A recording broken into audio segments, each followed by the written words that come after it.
స్థానిక ఎమ్మెల్యే సలహా మేరకు జేసీ ప్రభాకర్ రెడ్డి ఆ గ్రామస్తులను రెచ్చగొట్టి హనుమంత్ రెడ్డి పైన దాడి చేయడం జరిగింది. ఈ దాడిలో 2 కాళ్ళు 2 చేతులు కూడా ఏర్పడుతుంది. దాదాపు 25 మంది. దీని ముఖ్యంగా తాడిపత్రి ఎమ్మెల్యే అస్మిత్ రెడ్డి గారు వాళ్ళ తండ్రికి చెప్పుతూ గ్రామాలలో ఉండేటువంటి లీడర్లను టార్గెట్ చేసి పదే 24 మంది పైన నేను దాడి చేస్తా, నేను ఎవరిని వదిలిపెట్టే ప్రసక్తే లేదని ఎమ్మెల్యే సూచన మేరకే ప్రభాకర్ రెడ్డి ఆ గ్రామస్తులందరినీ కూడా రెచ్చగొట్టి దాడులు చేయడం జరుగుతుంది. ముఖ్యంగా ఈ దాడులకు అన్నిటికీ కూడా ఇది 3వ దాడి 4వ దాడి 24 మందిలో 21 మంది మీద దాడి చేసేది. పోలీసులకు అంటే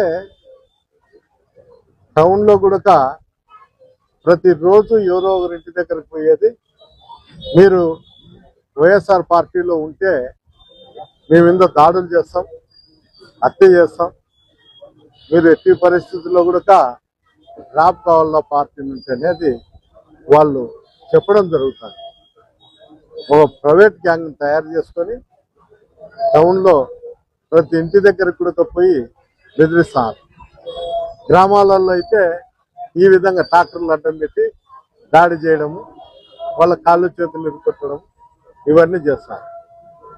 అయ్యా అస్మిత్ రెడ్డి గారు, నీకు ఒకటే చెప్తున్నా, చిన్న వయసులో దేవుడు నీకు రాజకీయంగా ఎమ్మెల్యేని చేసినాడు. నీ పదవికి న్యాయం చేయి, మళ్ళా కూడా ప్రజల్లో నువ్వు ఉండేదానికి ప్రయత్నం చేయి. ఇదే విధంగా నువ్వు కొనసాగుతా ఉంటే దాని మూల్యం మటుకు ఖచ్చితంగా చెల్లించాల్సి వస్తుంది. నువ్వేందో మా నాయనతో చెప్తాండలే, మా నాయన కదా ఈ కార్యక్రమాలంతా గ్రామస్తులకు చెప్తాడు అనుకుంటాను. దీని వెనక ఎవరుండేది అందరికీ తెలిసిపోయింది. నువ్వు ఉండావు అనేది ప్రతి ఒక్కరికి తెలిసిపోయింది. మీ నాయనకు 74 ఏళ్ళు 75 సంవత్సరాలు ఉన్నాయి. దాన్ని దృష్టిలో పెట్టుకో. మళ్ళా చేయాల్సిందేది రాజకీయాలు నేను, మా నాయన కాదు అని. మీ నాయనను నువ్వు రెచ్చగొట్టడము, మీ నాయన ఒక రౌడీగా ప్రవర్తించడము, అందరినీ టౌన్లో అయితే రౌడీ గ్యాంగ్ కంతా మీ నాయనే ఒక లీడర్గా బిహేవ్ కావడము, లాస్ట్కు బిచ్చగాళ్ళని కూడా వదలడం లేదు. నువ్వేం చెప్తా అంటావంటే టౌన్లో నేను ఒకనే రౌడీ ఉండాలా, నో పోలీస్ అని చెప్తాంటావు. ఇప్పుడు కూడా నువ్వు అట్లే చెప్తాంటావు, బిచ్చగాళ్ళు ఎవరు ఉండకూడదు, నేను ఒక్కనే బిచ్చగాన్ని ఉండాలా అని. చాలు, సంపాదిస్తాండావు, లక్షణంగా ఉన్నావు, ప్రతి ఒక్కరిని ఇబ్బందులు పెట్టుకుంటా. ఏంది ఇది? నేను పదే చెప్తున్నా, మాకు ముసలోళ్లతో రౌడీ షీటర్లతో ఎవరినో మీరు ప్రోత్సహించిన రౌడీలతో మాకు పనే లేదు.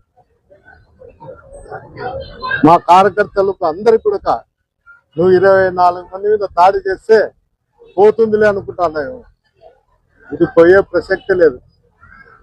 24 మందికి 48 మంది అవుతారో 100 మంది అవుతారో అది నువ్వు ఒకసారి ఆలోచన చేసుకో. భవిష్యత్తును ఆలోచన చేసుకొని రాజకీయాలు చేయి. నువ్వు భవిష్యత్తును ఆలోచన చేసుకోకుండా రాజకీయాలు ఏదైతే దీని మూల్యం అంటూ ఖచ్చితంగా తీర్చుకుంటావు. తీర్చుకోకుండా పోయే ప్రసక్తి లేదు. ఏంతలో మేము ఎవరిని కొట్టినా తిరిగి కొట్టడం లేదు అనుకుంటాను. చట్టం అనేది ఒకటి ఉంది. చట్టం దాని పరిధిలో అది ఏం చేయాలో, ఎప్పుడు ఏం చేయాలో అది ఖచ్చితంగా చేస్తుంది.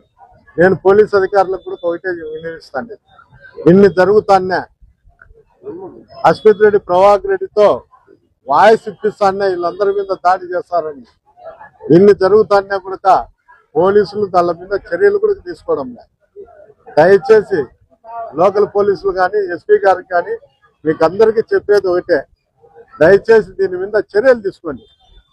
ఎమ్మెల్యే మీద తీసుకుంటారో, ఎమ్మెల్యే తండ్రి మీద తీసుకుంటారో, లోకల్లో చేస్తున్న దాడులను అరికడతారో మాకు తెలియదు. కానీ చీమ కట్టినట్టు కూడా లేదు అధికారులకు కూడా. ఏదో జరుగుతుంది పోతుంది అనుకుంటారు.